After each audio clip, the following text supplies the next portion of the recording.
nós vamos iniciar o nosso conteúdo, que é a temática ambiental e o meio urbano, certo? Então, hoje nós vamos falar especificamente dos problemas urbanos ambientais. Então, são aqueles problemas diretamente causados no espaço urbano, ok? Então, nós vamos observar que existem vários problemas que são causados, que são originados principalmente no espaço urbano. Então, vejam só, problemas urbanos industriais ou problemas urbanos ambientais, né? Porque eu coloquei problemas urbanos industriais porque são principalmente ligados a causas, né, depois da Revolução Industrial, mas podemos também falar de problemas urbanos ambientais. Então, existem vários problemas urbanos ambientais, né, ou industriais, mas os principais aqui que a gente vai falar hoje é chuva ácida, né, a inversão térmica, ocupação irregular das encostas, ilha de calor e o lixo urbano, ok? Então vamos começar com a chuva ácida. O que é chuva ácida? O que se refere à chuva ácida? Primeira coisa, toda chuva ela é um pouco ácida. Toda chuva, a água da chuva em si, ela é um pouco ácida. Então é por isso que não é aconselhável, inclusive, utilizar essa água da chuva do jeito que ela vem para o consumo, para beber. Sei que a gente utiliza, muitas pessoas utilizam, mas não é aconselhável, porque ela tem um teor de acidez, ok? Só para você ter uma ideia, o teor de acidez é medido da seguinte forma, de 0 a 14.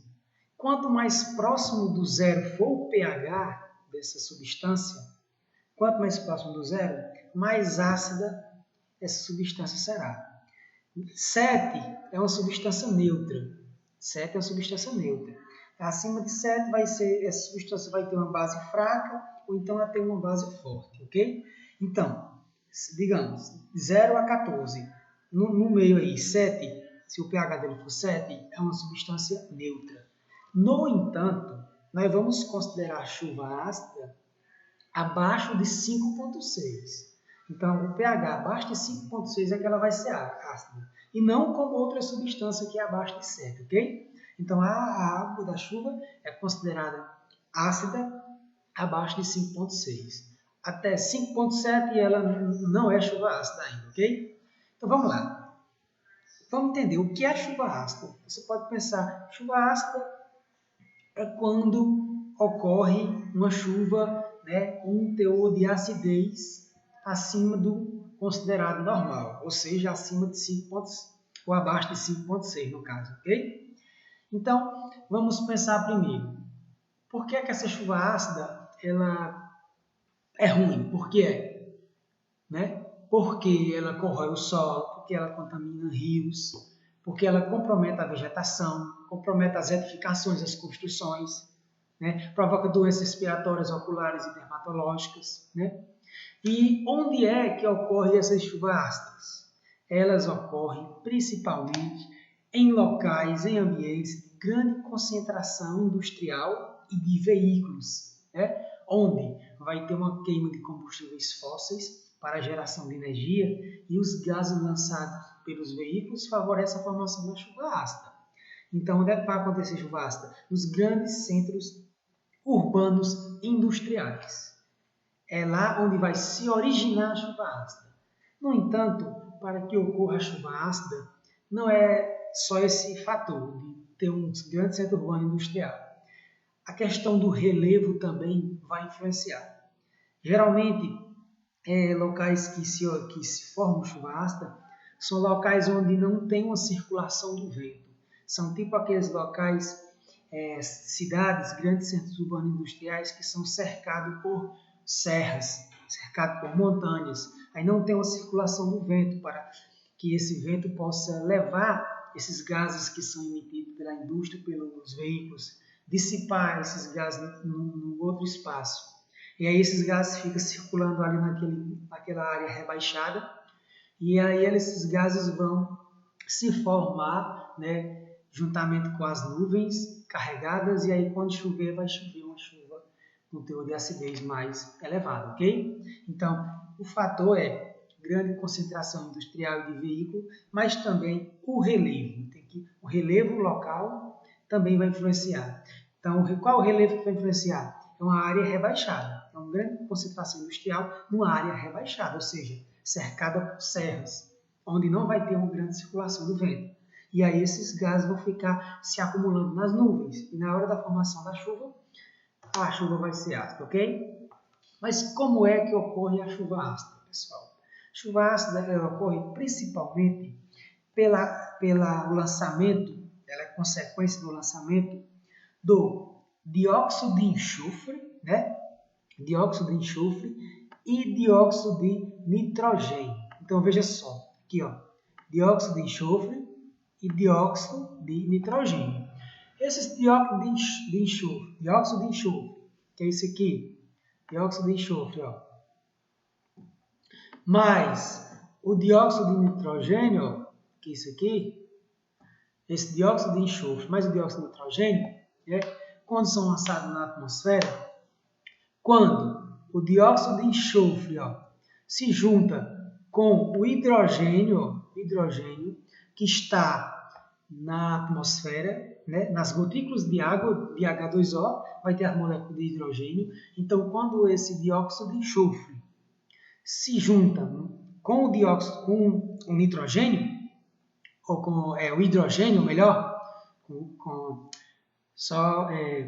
corrigindo aí, dióxido de enxofre mais o hidrogênio das moléculas de água, das gotículas de água que estão na atmosfera, né?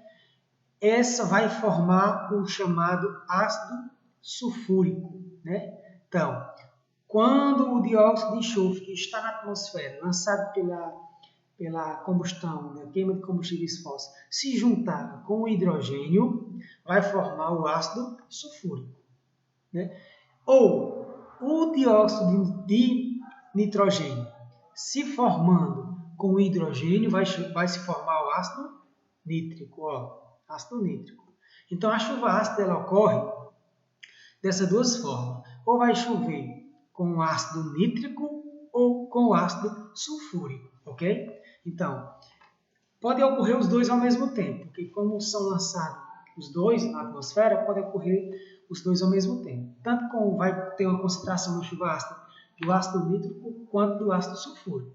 Porque quando o ácido sulfúrico se junta com o hidrogênio, né? Aliás, quando o dióxido de enxofre se junta com o hidrogênio, forma o ácido sulfúrico. Quando o dióxido de nitrogênio se forma com o hidrogênio, vai formar o ácido nítrico, ok?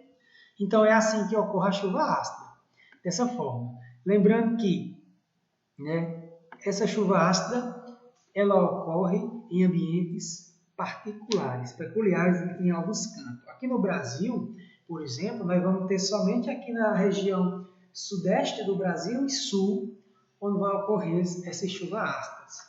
E a nível mundial, os principais pontos onde vai ocorrer chuva ácida é na Europa e na parte leste dos Estados Unidos, principalmente ali na região próxima a Nova York, que são áreas onde tem uma grande quantidade de incidência de chuva ácida, ok? E outra coisa também, essa chuva ácida, geralmente, ela não vai ocorrer no canto onde ela se formou, beleza? Tipo, vou mostrar aqui na caneta, certo? No marca-texto. Digamos que a chuva ácida, ela se formou aqui, em cima da cidade, né? Em cima do grande centro industrial, onde eu demarquei. No entanto, o vento, pouco vento que tem aqui nessa parte, leva as nuvens, né? Leva as nuvens para cá, ó. E aí ela vai chover geralmente em áreas, né? Em áreas mais distantes do centro urbano aqui, ou seja, nas áreas circunvizinhas, próximo ao grande centro industrial. Como, por exemplo, essas áreas onde se forma chuva ácida são áreas cercadas por montanhas, o centro urbano, onde se gera essa chuva ácida, e aí nas montanhas, nas florestas que circulam a cidade, é onde vai ocorrer a chuva ácida. E aí onde está o grande problema? Por quê? Essa chuva ácida, o que é que ela vai causar nessa floresta, né?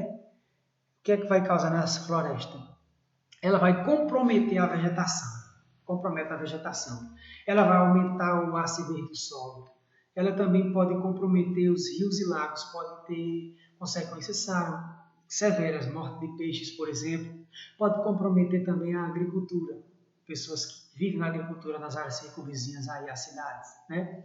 Então, além do mais, ela também, como eu já falei, ela pode provocar doenças respiratórias, doenças oculares e doenças dermatológicas, principalmente relacionadas, né, à questão de câncer de pele, ou não tanto quanto câncer de pele, mas outras doenças mais simples. Pode causar distúrbios aí oculares, como, por exemplo, a catarata, né? Então, isso aí são provocados pela chuva ácida, ok? Então, pessoal, lembrando dessa chuva ácida, ela é um problema estritamente mesmo relacionado ao urbano industrial, ok? E a questão também da frota de veículos, que também está ligada à indústria. Né? Se não existiria a indústria, aliás, veículos sem indústria, ok? Prosseguindo, a gente vai falar do outro problema também urbano ambiental, o que é problema urbano, né, que é do centro urbano, ligado à questão ambiental. Outro problema é a chamada ilha de calor, certo? O que são ilhas de calor? Ok? Ilha de calor, pessoal, se refere ao fato de, nos grandes centros urbanos, na cidade no geral, toda cidade, se você for comparar a temperatura da cidade com a temperatura das zonas rurais que estão em volta da cidade, geralmente nas áreas rurais é mais frio do que nas áreas urbanas. Então, o centro urbano em si, ele já é uma ilha de calor, como se fosse um foco, né, onde tem a temperatura mais elevada. Então, a ilha de calor refere-se porque a pouca vegetação, né, que tem nos centros urbanos faz com que as cidades fiquem mais quentes do que as áreas rurais ao redor. Isso aí é ilha de calor. Então, toda cidade, principalmente as cidades grandes, são ilhas de calor. Né? A gente, pessoas que moram nesses centros urbanos grandes, eles estão meio que, os que podem, fugindo um pouco dos grandes centros urbanos para morar. E é muito melhor morar nas áreas circunvizinhas, ao redor do grande centro urbano. Por quê?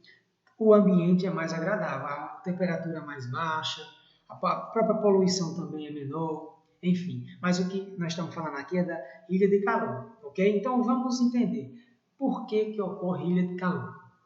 Antes de entender por que ocorre ilha de calor, você já sabe o que é ilha de calor, né? Que é a questão dos grandes centros urbanos ter uma temperatura mais elevada que as áreas rurais ao redor da cidade. Isso aí é ilha de calor. Perceba nesse gráfico aqui, ó. Perceba nesse gráfico aqui que a ilha de calor aqui, ó, ele começa aqui o gráfico, ó, na área rural. Aqui é o gráfico da temperatura. Quando começa a entrar na cidade, ó, nas construções, a temperatura começa a subir, ó. Subir, vai subindo. E quando chega aqui, por exemplo, nos grandes centros urbanos mesmo, a temperatura sobe, ó, atinge seu pico, ó. E aí vai caindo de novo, ó, vai se distanciando do grande centro urbano, ó, a temperatura vai caindo. Ó. Uma areazinha rural, a temperatura cai mais ainda, quando tem uma areazinha urbana, a temperatura sobe. Ó.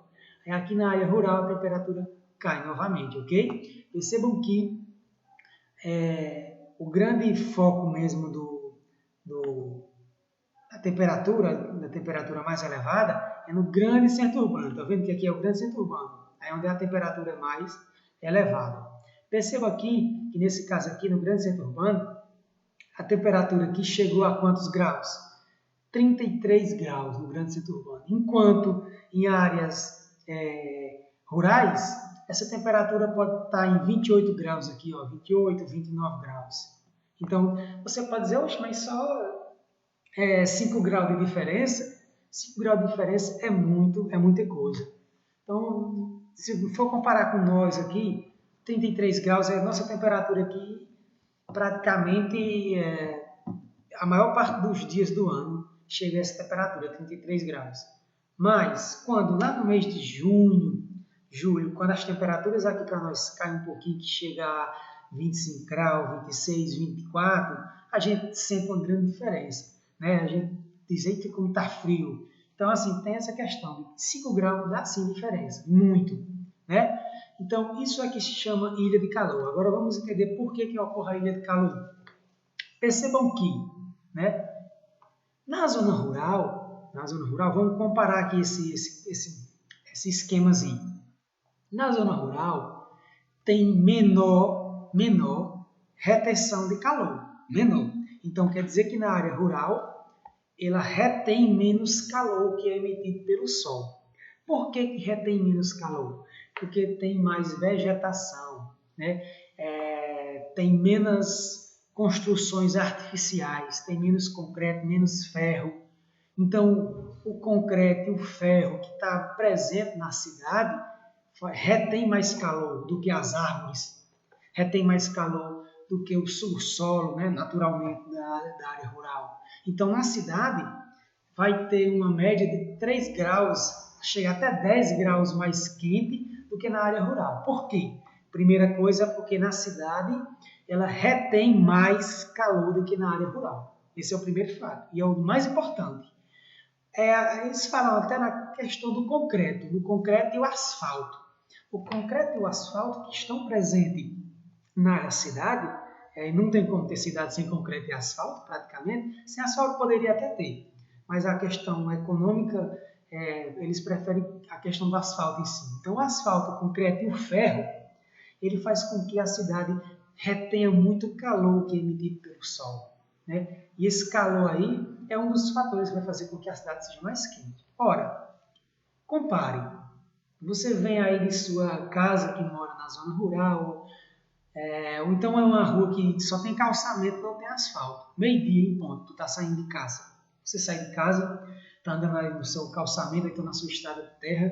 Quando você pisa no asfalto, você percebe que a temperatura ali é mais elevada. Você sente o que a gente chama aqui de bafo, né? Isso ali é o calor que está sendo emitido pelo asfalto. O asfalto ele é muito mais quente do que um calçamento, muito mais quente do que um solo natural. Então é por isso que a cidade já tem um dos fatores aí que faz com que ela seja mais quente, é um dos mais importantes. É o asfalto e o concreto. O concreto comparando aqui com as árvores. O que é mais frio? É uma árvore ou é um prédio de concreto? É lógico que um prédio de concreto é mais quente e a árvore é mais fria. Então, a cidade é trocada as árvores pelos prédios, né, construídos de concreto. E isso aí vai fazer com que a cidade seja esse fator muito importante para a absorção e retenção do calor. A outra questão é que na zona rural, as plantas elas transpiram muito, né? Muito. E com isso ela faz aumentar a umidade do ar, né? A transpiração das plantas e a evaporação da água do solo, que o solo também ele retém muito água. O solo ele retém mais água do que o asfalto também, né? Preste atenção também em outra coisa, agora que está chovendo. Quando a chuva bate no solo, se for asfalto, assim que ela bate, ela começa a escoar, né? Se for na zona rural, ela filtra primeiro para depois escorrer. Não é qualquer chuvinha que escorre na zona rural. Agora, na cidade, qualquer chuvinha começa a escorrer no asfalto. Então, na cidade, ela também tem uma menor infiltração de água. E na zona rural tem uma maior infiltração de água. Então, se tem uma maior infiltração de água na zona rural, também vai ter uma maior evaporação. Isso aí vai fazer com que o ar seja mais úmido, tenha uma maior formação de nuvens, logo também vai ocorrer mais chuvas, ok? Então, isso aí é o que faz com que a cidade seja mais quente do que a zona rural. Então, resumindo, o que é ilha de calor?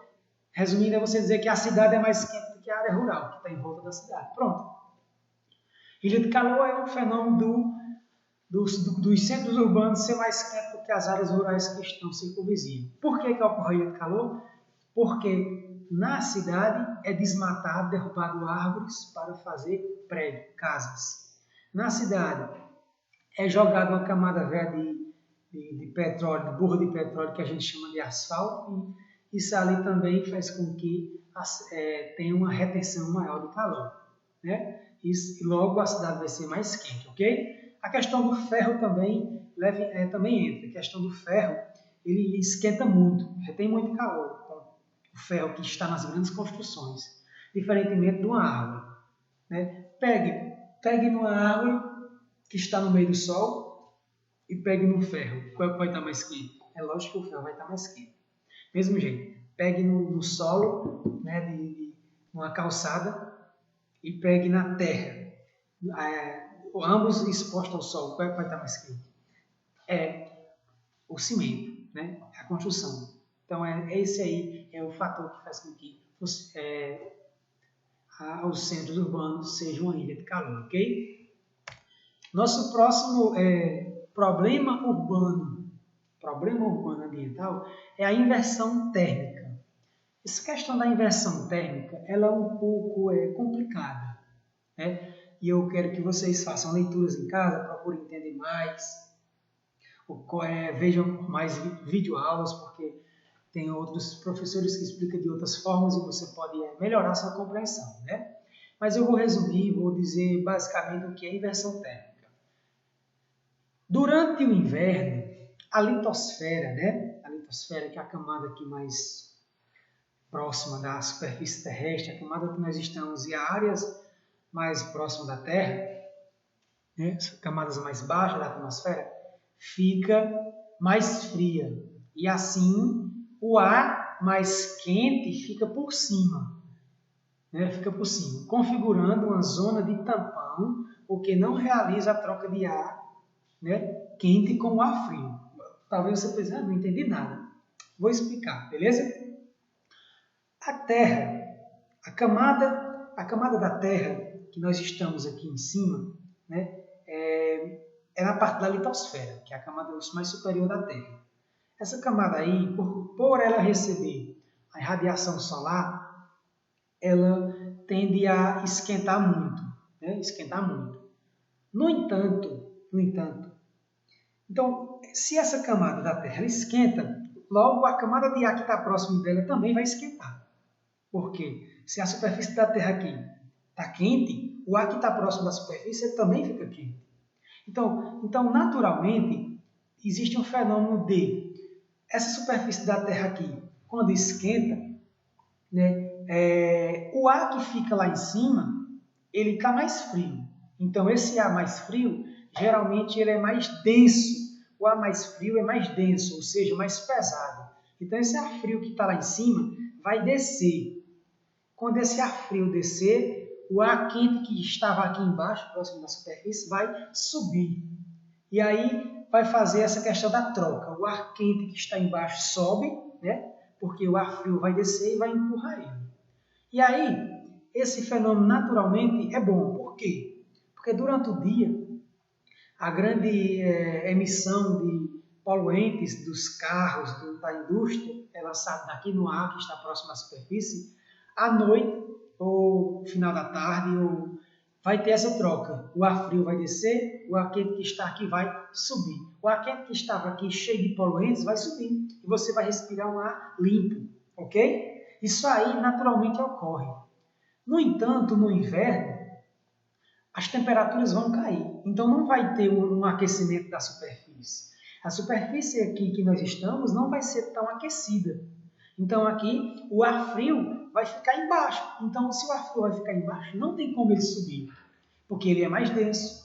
E aí o ar frio aqui embaixo fica cheio de poluentes, não vai ter aquela troca de ar frio com ar quente, e você vai respirar um ar poluído. E aí vai acarretar algumas doenças respiratórias. Então essa inversão térmica é um problema também de grandes cidades, onde tem uma emissão muito elevada de dióxido de carbono, por exemplo, né? E aí você vai respirar um ar poluído. Esse problema ocorre no final da tarde, mas ele pode ocorrer também à noite ou dia. E você formar uma camada de ar frio, né, próximo à superfície, o que impede a dissipação, né, dos poluentes que são lançados na atmosfera. Porque o ar frio ele é mais denso, não tem como ele subir, porque que o ar que está lá em cima está mais quente do que o ar que está aí embaixo, ok? Isso aí é a questão que a gente chama de inversão térmica. Percebam no esquemazinho aqui, ó, né? Percebam no esquemazinho que tem uma setinha aqui mostrando que o átomo ele sai pela circulação do vento também. Então, o vento também vai influenciar nessa questão da inversão térmica, principalmente em levar os poluentes. Nas grandes cidades, como tem muitas construções, os prédios muito elevados, não permite muita circulação do vento. E aí o vento não vai circular bem na cidade. Aí os gases vão ficar retidos ali na atmosfera, no ar próximo à cidade. Ok? Isso aí é o que a gente chama de inversão térmica. Beleza? Prosseguindo, né? Aqui é só uma imagem da cidade de São Paulo. Tem alguns... Cria até umas piadas. São Paulo é o único lugar que a gente vê o ar que respira. Por que você vê o ar que respira? Isso aí, essa mancha cinzenta que você está vendo aí no fundo da imagem, é a grande concentração de poluentes no ar. E por que esses poluentes estão concentrados no ar? Porque esse ar aí está mais frio, né? Ó, vou rabiscar aqui para vocês aqui entenderem, beleza? Esse ar aqui, essa mancha de ar, daqui para baixo, ó, aqui para baixo, percebam que está mais cinzento. E se esse ar aqui, ó, ele está mais cinzento porque está mais frio. E o ar que está aqui, ó, está mais quente. Isso aqui está menos quente, ó. Se esse aqui está frio e esse está quente, esse ar frio aqui não tem como subir, porque ele só subiria se esse ar fosse quente e o de cima fosse frio. Aí o ar de cima fosse frio, ele descia, empurrava o ar frio para cima e fazia essa troca de ar. E aí esse ar aqui, ó, por exemplo, esse ar aqui cheio de poluentes, ele teria que subir, né? E esse ar aqui de cima, menos poluente, teria que descer, né? Fazer essa troca aqui, esse círculo. Porém, no período de inverno, em alguns dias, essa troca de ar não vai acontecer, porque o ar que está mais próximo aqui, ó, dessa linha que eu rabisquei para baixo, vai estar mais frio do que o ar de cima. Logo, não vai ter a troca de calor, ok? Prosseguindo. Próximo problema urbano ambiental, esse aqui vocês não tem como ter nem dúvidas, é a questão do lixo. Ó. Questão do lixo, ok? Lixo urbano. Esse aqui é um problema muito sério das grandes cidades. Toda cidade, no geral, ela gera um problema do lixo. Toda cidade.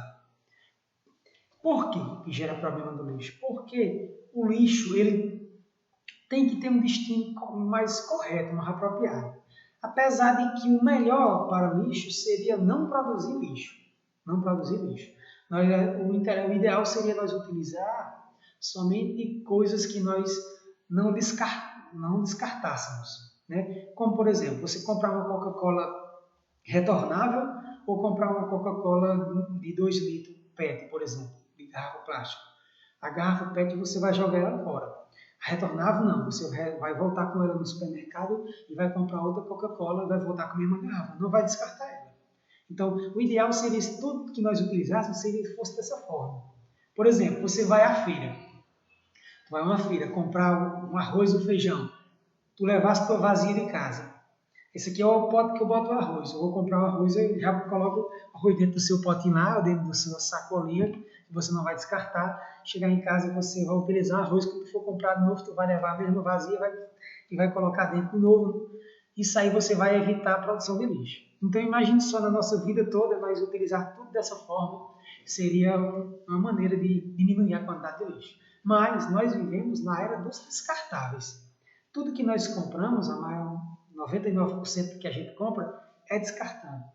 Até mesmo aquilo que não é descartável acaba sendo porque as coisas hoje não têm uma validade muito baixa. Como, por exemplo, os aparelhos eletrônicos que a gente compra, isso era para nunca se acabar, mas eles têm uma vida útil não muito elevada. E a gente descarta ele. Aonde você descarta ele? Eu boto no tambor do lixo, o carro leva. Mas o carro do lixo leva esse lixo para onde? Esse é o problema. Muitas cidades, né, levam o lixo para cá, lixão, que é o caso de Assaré, o caso daí de Tarrafas, de muitas cidades aqui nossa. o lixo é jogado em lixões, ok? Então aqui eu vou falar sobre os destinos do lixo, os principais destinos do lixo. O que nós fazemos com o lixo produzido? O que nós devemos fazer e o que nós fazemos? Bom, a maior parte das cidades brasileiras fazem jogar o lixo em lixões, que é essa foto que eu rabisquei, que é a céu aberto, o lixo jogado no terreno baldio e a ficar céu aberto.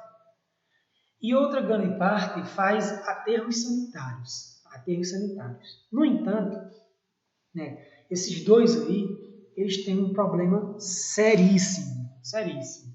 O pior deles é o lixão. O pior destino que pode ter para o lixo é o lixão. Por quê? Aí vai poluir o solo, vai poluir o ar, vai poluir águas superficiais, águas subterrâneas, então vai poluir tudo. Se você deixa um lixo a céu aberto aí, quando chover, a água que vai escorrer ou vai escoar desse lixão, como aqui no caso do Assaré, por exemplo, pelo que eu sei, pelo que eu já analisei, parte da água que desce daquele lixão ali, ela acaba caindo dentro do açude de Canoas. Então é água que a gente utiliza, mas se você for analisar, o nosso próprio lixão está poluindo essa água.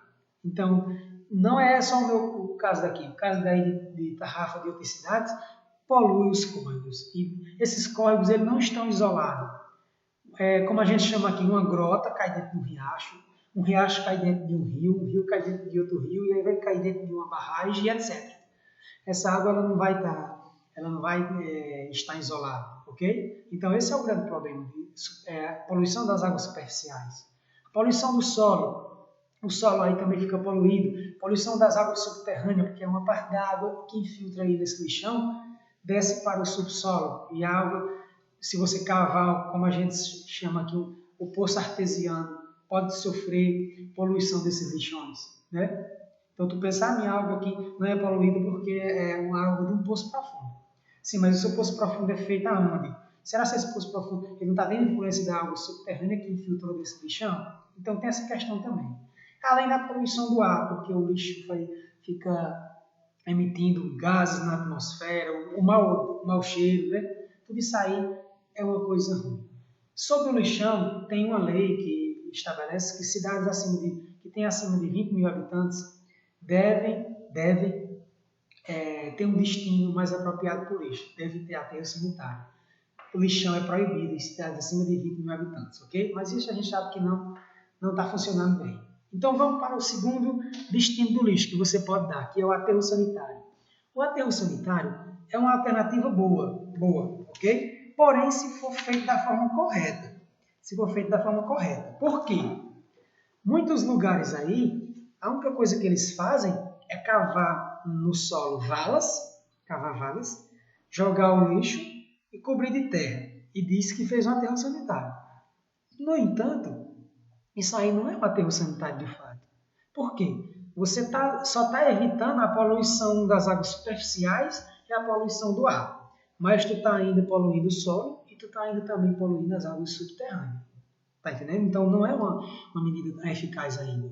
Então, o aterro sanitário, a forma correta de ser feita é você cavar a vala, fazer a impermeabilização do solo, ou seja, com lonas grossas, e embaixo, na parte de baixo dessa vala que você cavou, você faz uma canalização para que o chorume, que é aquela líquido gerado pelo lixo, principalmente o lixo orgânico, ele desça e seja canalizado por algumas tubulações e tem um reservatório para guardar esse chorume, que esse chorume ele pode dar origem a alguns adubos aí, ok? Ou então pode ser armazenado e de forma fechada para que não tenha contato com a superfície da terra. Mas ele não pode entrar diretamente na superfície da terra. Os gases também. Os gases que ficam ali embaixo, esse lixo coberto, vai emitir gases. O que é que deve ser feito? Canalizar os gases. Principalmente vai surgir gás metano aí. Então você tem que canalizar os gases na tubulação. Esse gás pode ser utilizado para queima, né? Gerar energia, enfim. O aterro sanitário ele é mais complexo. O aterro sanitário tem que ser aliado a outra alternativa que é a reciclagem. Você só poderia jogar no aterro sanitário, o correto seria matéria orgânica. Esse seria o ideal. O plástico, o vidro, os eletrônicos não deveria ir para o aterro sanitário. Por quê? Porque isso aí não gera chorume, né? Isso aí não gera matéria orgânica. Então, o aterro sanitário só para ser somente com matéria orgânica. E aí, você seria da forma correta. Perto do aterro sanitário, teria que ter uma indústria, uma empresa, um conjunto de empresas que trabalhassem com reciclagem.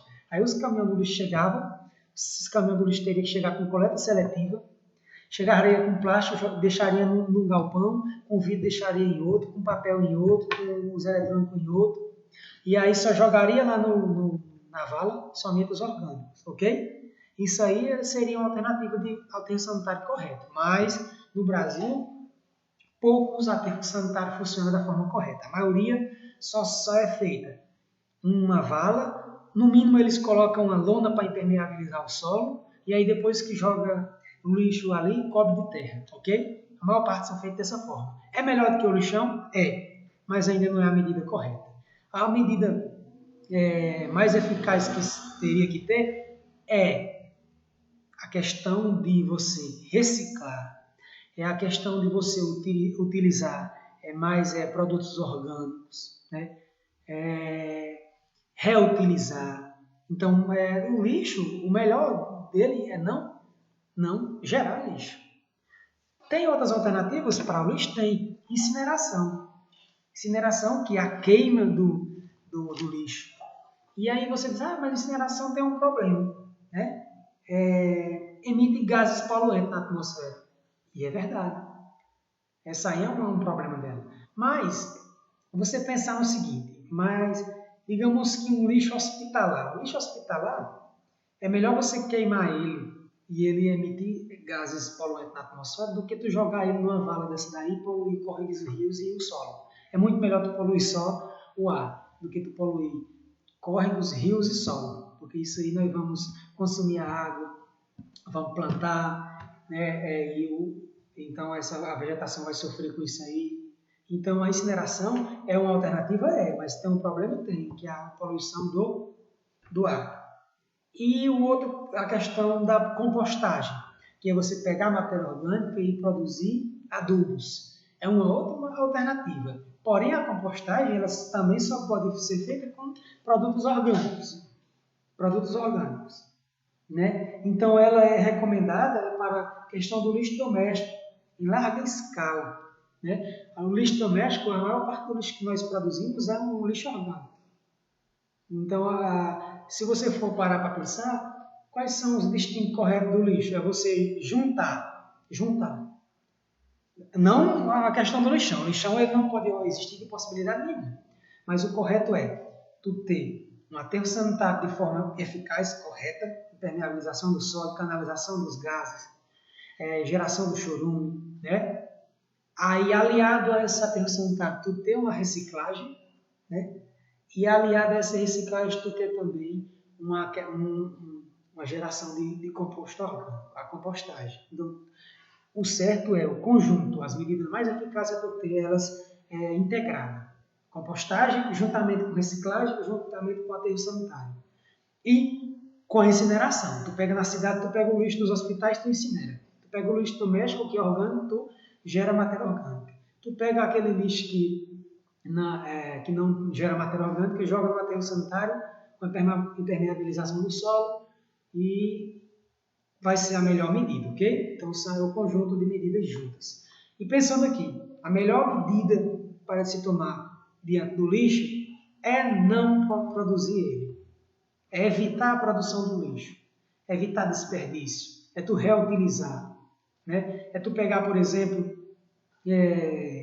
aqueles potinhos de sorvete que a gente compra, ele tem uma utilidade muito grande. Então é melhor tu ter um potinho de sorvete ali na geladeira com feijão do que tu jogar ele no lixão. Ele polui o solo. O plástico demora milhares de anos para se decompor. Né? O vidro, tem alguns vidros que tu pode utilizar também no uso doméstico, mas o correto seria tu guardar esse vidro ali e deixar ele separado. Para um catador de lixo, quando estiver procurando produtos reciclados, eu tenho uns vidros aqui, eu tenho uma latinha, eu tenho um plástico. Então, a melhor seria isso, a gente ter um uso consciente dos produtos, ok? Aqui na nossa região, uma parte boa que eu já acho interessante é a questão dos orgânicos. A nossa matéria orgânica, resto de comida, resto de fruta, essas coisas, pelo menos isso aí, aqui tem um destino, que é a questão dos porcos, né? Muita gente junta lavagem em casa e tem uma pessoa que recolhe e leva para dar aos porcos. Então isso aí já evita dessa matéria orgânica ser depositada de forma incorreta no meio ambiente. Então já é bom, ok? Então esses aí são os principais destinos do lixo. Nosso próximo problema, isso aqui é só uma ilustração do que eu estava falando, de uma estação de biogás que é dentro de um aterro sanitário. Percebam aí como funcionaria esse aterro sanitário eficaz. Ó. Aqui as camadas de lixo, ó, cobertas essas camadas de lixo, e aqui uma canalização para o chorume, ó, reservatório do chorume, né?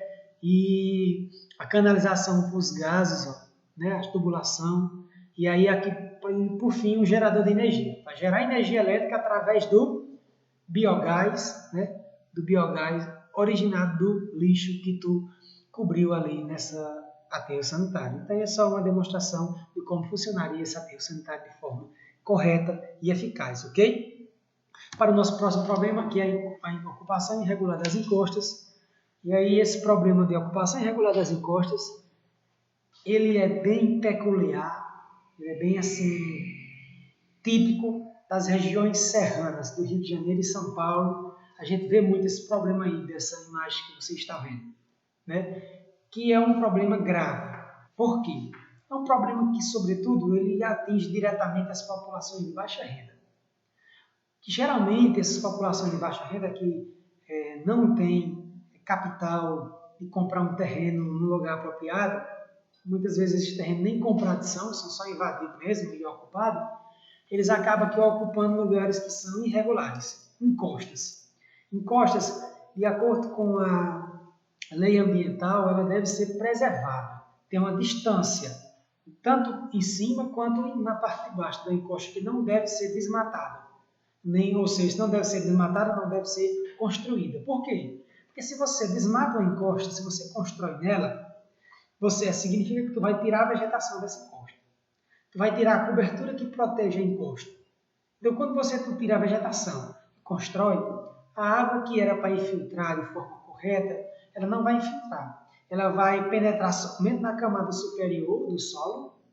E aí, como a encosta ela tem uma declividade, né? Ela tem uma certa declividade, o peso da terra vai fazer com que ocorra um movimento de massa. Esse movimento de massa vai causar estragos aí a quem tiver próximo a essas áreas aí. É o que a gente vê muito no Rio de Janeiro. Inclusive, esse ano já teve problemas lá, sério, com isso aí, né? Você pode pensar, mas a questão do solo. O solo aí também é muito mole, muito fraco. De certo, realmente o solo também influencia. Se tu, por exemplo, pegar no nosso solo aqui, que é muito cheio de rochas, é certo que esse solo é mais difícil de ocorrer esses movimentos de massa. Mas, se você deixasse essa área aí, essa encosta, com a cobertura vegetal do jeito que ela dificilmente iria acontecer movimento de massa. Poderia acontecer? Poderia. Mas é mínimo comparado com o que acontece se desmatar. E além do mais, se acontecesse um movimento de massa lá de forma natural, não iria causar problema a ninguém. Por quê? Subentende-se que na parte de baixo, no pé da encosta, não pode se construir. Então, não iria causar transtorno. Como nessa imagem aqui, por exemplo, vou fazer um rabisco aqui. Essas construções aqui, todas em lugares irregulares. Essa encosta aqui, estão construindo bem no pezinho da encosta aqui. Assim como essas daqui de cima, também em lugares irregulares. Tudo isso aqui, lugares irregulares. Proibido fazer construções, proibido desmatar. Então, isso aí, esse problema da ocupação irregular das encostas é um problema urbano ambiental que é causado pela ação antrópica, ação humana, que desmata. Não adianta colocar a culpa na chuva, porque chove demais lá. Sim, mas se chovesse demais e ninguém tivesse desmatado, ninguém tivesse construído no lugar errado, não teria acontecido o deslizamento, não o movimento de massa, ok? Então, o problema da ocupação irregular das encostas, vamos deixar isso bem claro. Não é um problema natural, é um problema antrópico.